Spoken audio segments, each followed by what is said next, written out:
The Russian defense grid didn't collapse under missiles or tanks. It collapsed under noise.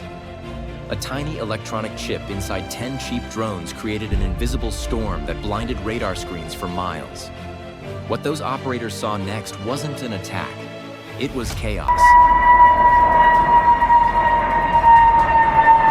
Ghost targets multiplying across their systems. In the next few minutes, you'll see how a fishing boat became the launch platform for one of the most cunning electronic ambushes of the war. Before we move on, please take a moment to subscribe to the channel and like the video.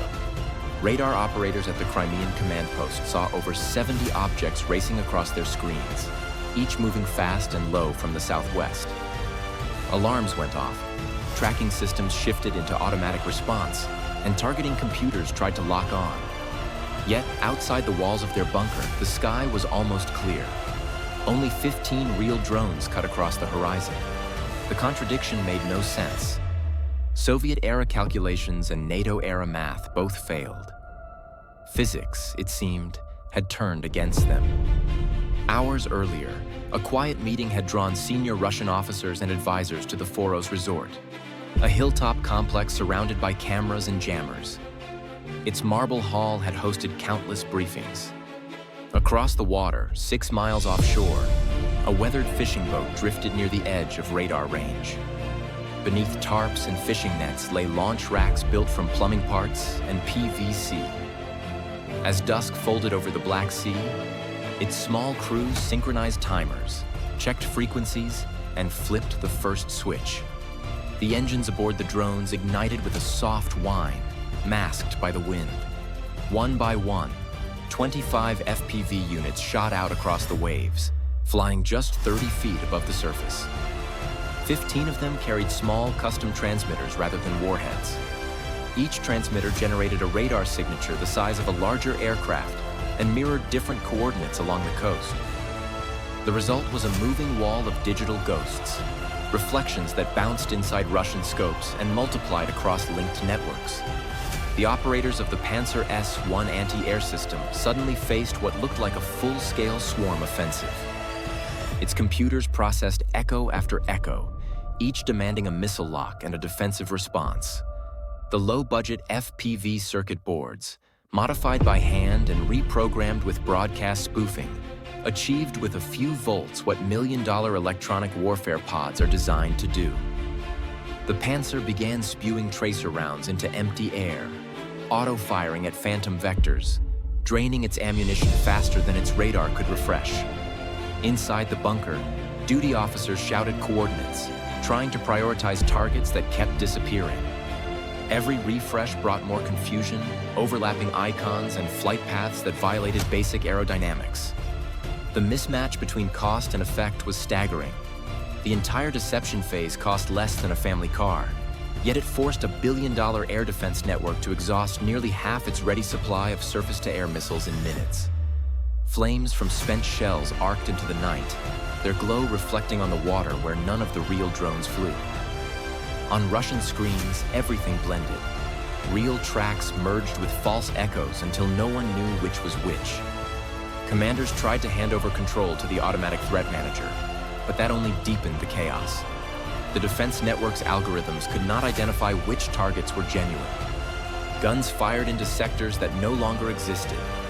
Radar locks flickered, vanished, and reappeared elsewhere. Crews kept loading shells, convinced that something massive was approaching. Meanwhile, 10 armed drones slid below the radar sweep, creeping along the coastline with power levels so low the sensors never registered them. Inside the Foros control room, tension built as ammunition counters dropped and priority warnings flashed red. The operators were fighting shadows, not realizing it, and the pressure pushed them toward frenzy. The ghost swarm wasn't the strike, it was bait. Every false ping absorbed Russia's attention and weaponry, clearing the airspace corridor for the real payloads. The fake signatures didn't just confuse radar, they rewrote what the Russian crews trusted most, their instruments. By the time officers realized the patterns didn't add up, the baited system had achieved its goal. The Pantsir's barrels glowed red from overuse.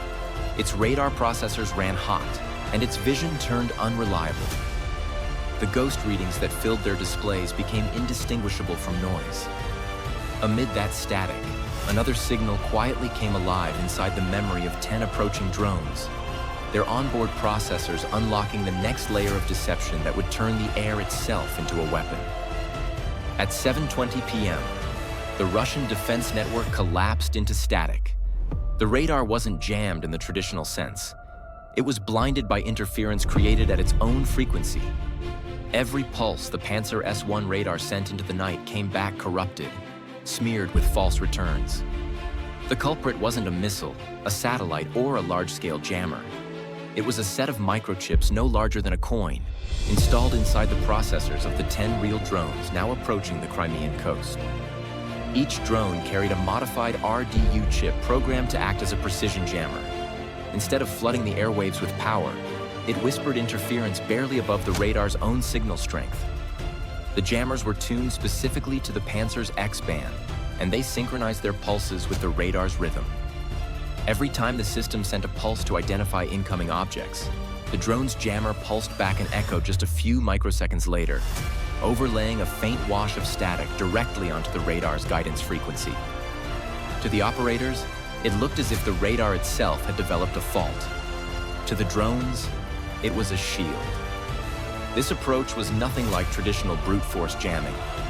A standard jammer broadcasts overwhelming noise, easily detectable and power-hungry. What these chips did was selective, almost surgical. By mimicking the radar's own timing and frequency, the interference blended seamlessly with normal operations. The craft emitted barely enough signal to exist, yet the result was destabilizing. Targeting reticles flickered across screens. Missile locks dropped in mid-calibration. Operators tried to re-engage, but every new attempt produced more instability. It wasn't that the radar was silent, it was talking to itself. Inside the control center, frustration turned into disbelief.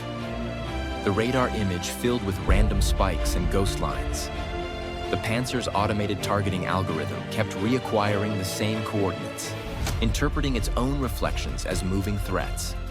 When the crew launched another missile, the tracking sequence failed halfway through. Without steady lock data, the guidance vanished, and the weapon tore into the sea. On the ground near the resort, Spetsnaz response units joined the confusion. Their data feeds mirrored the corrupted radar output.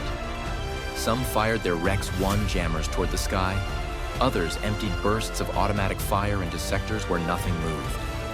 Radios crackled with coordinates that didn't exist. Above them, 10 real drones pushed through the corrupted zone. They closed to within 1,000 feet of the target at a crawl of 60 knots. Each carried a 1.5-pound explosive warhead armed with a 0.5-second delay fuse. The plan relied on precision more than force. The drones weren't designed to explode on contact. They were meant to penetrate. As they slipped over the resort's perimeter, they aligned on the panoramic windows of the dining hall. The first impact punched through glass and steel framing. The fuse delayed ignition until the device was deep inside the structure. The detonation that followed stayed contained, the blast wave ricocheting through confined walls and ceilings. In those fractions of a second, pressure built and rebounded. Columns fractured, wiring ignited, lights failed, and one section of the roof gave way. The overpressure hit so hard from inside that exterior walls shifted outward by inches. 9 more drones struck in rapid sequence. Within moments, internal collapse cascaded through 2 floors, taking down the command center beneath the meeting room. The billion-dollar defense array outside remained operational but blind. Its sensors glowed with false inputs, its crews certain another wave was coming. Yet the system's destruction came not from the explosives, but from the silence that followed. The radar's vision erased. The strike at the Foros resort proved that warfare no longer belongs to those with the biggest machines, but to those who command the frequencies. 10 modified drones exposed a truth that no defense minister can ignore. Control the signal, and you control the fight. If a handful of microchips can dismantle a billion-dollar shield, what counts as defense anymore? Every radar pulse, every communication band becomes contested ground. As conflicts turn digital, the most powerful weapon may not explode. It may only transmit. Think about that the next time you hear a drone's faint electric hum over open sky.